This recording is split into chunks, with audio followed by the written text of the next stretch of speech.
Olá, eu sou o professor Marcelo Lamy, estou lhes acompanhando nesse estudo dos contratos de compra e venda, focando nossa atenção nos pactos adjectos. Nesse vídeo, em concreto, vamos estudar o pacto adjecto da venda com reserva de domínio. Venda com reserva de domínio, estabelecido no artigo 521 a 528 do nosso Código Civil.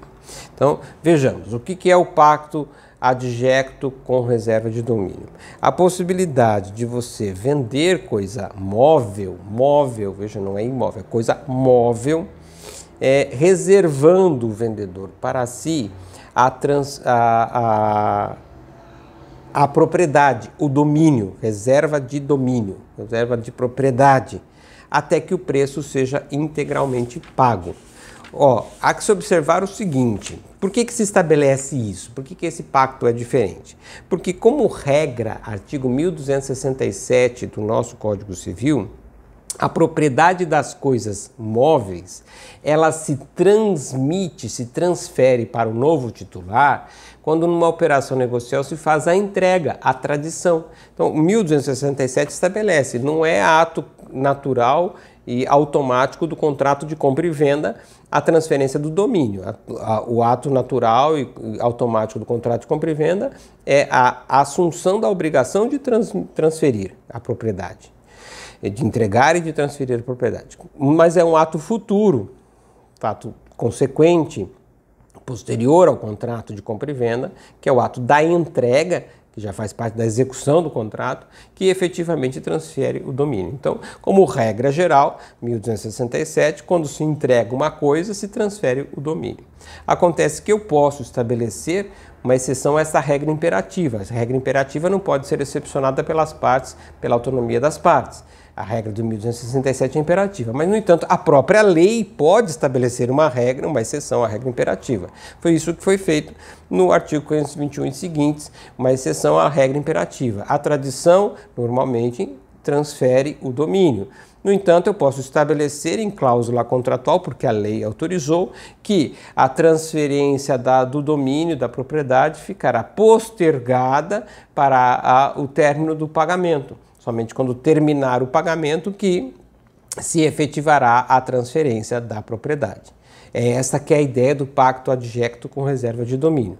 Acaba por ser, para alguns, a transformação de um contrato de compra e venda de um negócio fiduciário, de um negócio em que eu acabo colocando o domínio como uma espécie de garantia, né? Uma espécie de garantia. Enquanto você não terminar de pagar, eu não vou te transferir o domínio. Isso me gera vantagens, né? Porque se você parar de pagar, eu recupero o domínio e não tenho que, eventualmente, despender de novo as despesas as despesas decorrentes da transferência, quando tem aqueles bens, por exemplo, que eu preciso de um automóvel, por exemplo, eu preciso de gastar, né? Gastar no Detran, gastar na emissão de um novo certificado de registro de veículo, eu preciso tenho despesas decorrentes da transferência que são evitadas, porque não há transferência enquanto não terminar o pagamento.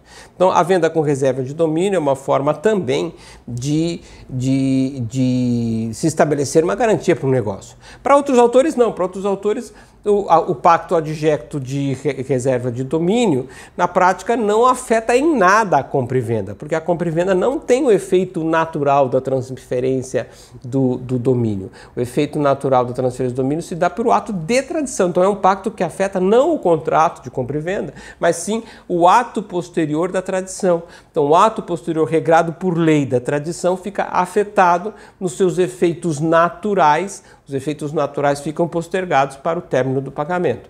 Então, há quem entenda isso, quer dizer, que com o pacto adjecto de reserva de domínio, eu nem altero o contrato de compra e venda, na verdade, eu altero a regra da tradição. Para outros não, eu altero o contrato de compra e venda porque eu transformo a operação de compra e venda dando-lhe esta feição fiduciária, essa feição de garantia, de se estabelecer uma garantia que não chega a ser uma garantia como se pensa, né? Uma garantia como em anexo, né, à obrigação, se eu não cumprir a obrigação tem aqui, está depositado o valor, pode utilizar, pode vender esse bem, assim, mas é uma forma de transformar o domínio numa garantia garantia do próprio negócio. Então, daria uma natureza fiduciária a esta relação negocial.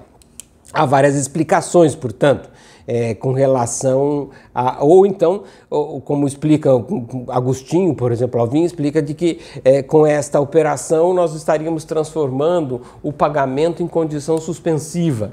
Assim, o pagamento em geral é cumprimento do contrato, mas eu transformo ele em condição suspensiva. Enquanto não terminar o pagamento, eu não transfiro o domínio. Então eu transformo em condição suspensiva. Há várias explicações, mas esse tipo de operação negocial é muito presente, muito útil e deu origem, inclusive, a vários contratos. Assim, é dessa lógica da compra e venda com reserva de domínio que faz nascer, por exemplo, a alienação fiduciária em garantia, que podemos estudar em outra aula, mas a alienação fiduciária em garantia tem esta mesma lógica, embora seja diferente, porque na compra e venda adjecta a reserva de domínio, o vendedor permanece presente e um eventual financiador ele se subroga nos direitos do vendedor, mas o financiador não se transforma em proprietário do bem. Na alienação fiduciária em garantia, o financiador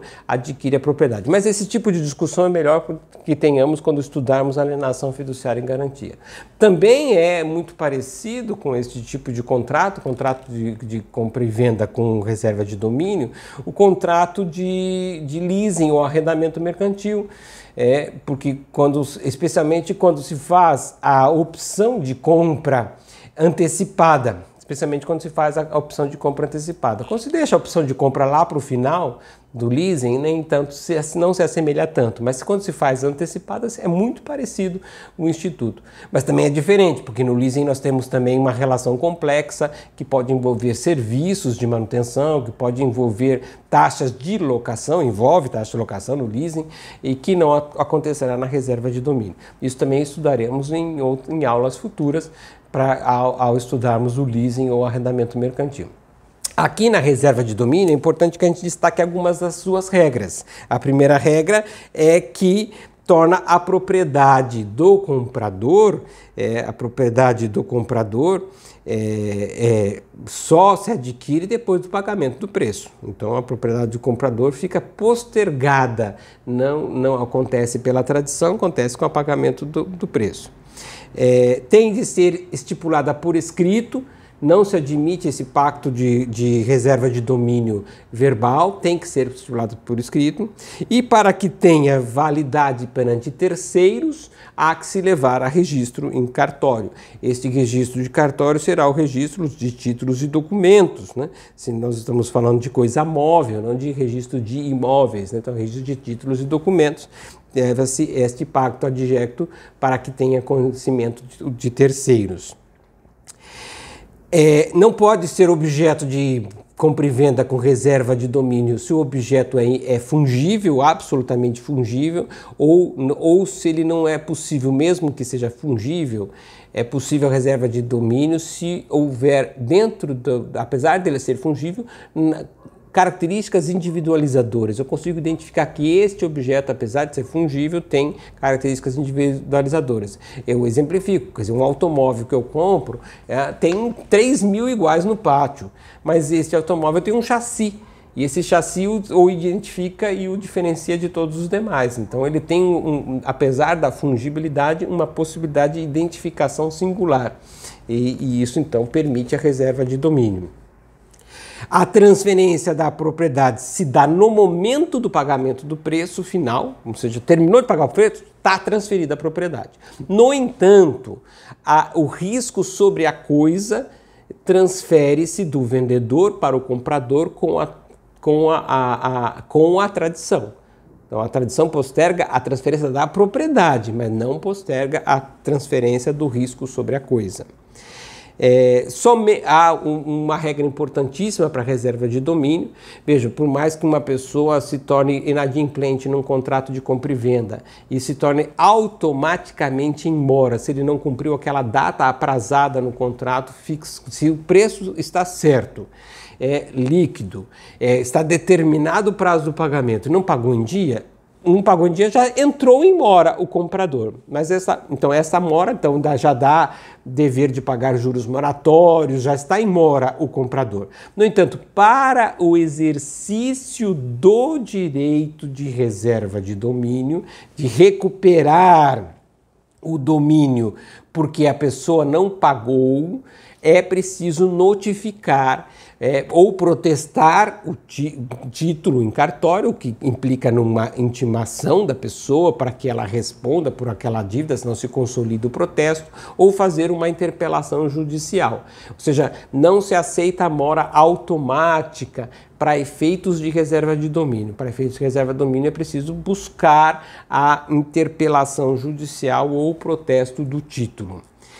Verificada a mora do comprador, o vendedor tem duas opções. Ou ele entra com ação de cobrança e exige, portanto, aquilo que venceu e não foi pago. E nós sabemos que durante o andamento da ação de cobrança, aquilo que for vencendo, ou seja, as parcelas vincendas, serão inseridas na ação de cobrança. Ou ele opta por uma ação de reintegração na sua posse, porque ele vai recuperar a posse daquele, então exercendo a cláusula de reserva de domínio. Cuidado para o exercício dessa ação de recuperação da posse é que se faça a notificação prévia, né? Seja em cartório ou que se proceda a essa interpelação judicial preventivamente na própria ação judicial.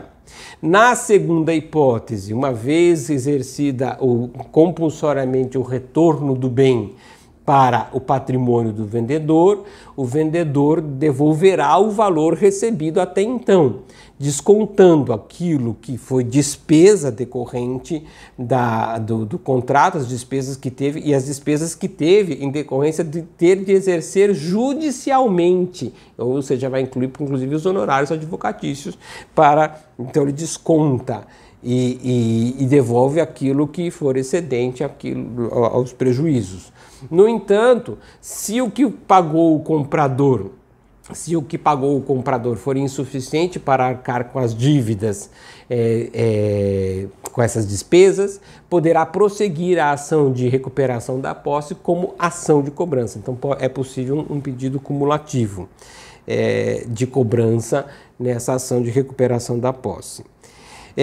O artigo 528 do Código estabelece uma possibilidade de o comprador valer-se de financiador numa instituição financeira, lhe dá o crédito para ele pagar o vendedor.